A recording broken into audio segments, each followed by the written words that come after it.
আমার ইউটিউবের সদস্যদের সকলকে জানাই শুভ নববর্ষের প্রীতি শুভেচ্ছা ও অভিনন্দন। নতুন বছর নতুন করে শুরু হোক, পুরনোকে ফেলে রেখে আমরা নতুন করে জীবনটা এগিয়ে নিয়ে যেতে চাই।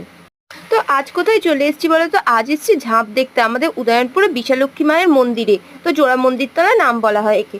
তো আমরা চলে এসেছি ঝাঁপ বা চড়ক বা গাজন মেলা, তো অনেক কিছুই বলা হয়। তো চলে এসেছি, আর এসে খুবই মজা হয়েছে, খুবই ভালো লেগেছে। আর এখানে প্রচুর ভিড় হয়েছে, আর এখানে গরমের কারণে কুলফি আইসক্রিম তো সবই বিক্রি হচ্ছিল, পাঁপড় ভাজা, বেলুন। তো আমার বোনপোর জন্য আমি বেলুনও কিনে নিয়েছিলাম। তো কিনে একদম দাঁড়িয়ে ঝাঁপটা দেখে, বাবার মাথাতে ফুল পড়েনি এখনো, ফুল পড়লেই তখন ঝাঁপ শুরু হবে।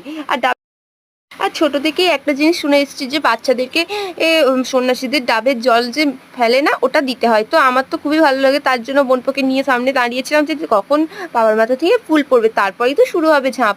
তো খুব ভালো লাগে ঝাঁপ দেখতে, একটু ভয়ও লাগে, যাই হোক কী আর হবে। তো এখানে দেখো কত সবাই সন্ন্যাস নিয়েছে। তো আমাদের এখানে 19-20 জন তো সন্ন্যাস নিয়েছে, বা তার বেশিও হতে পারে।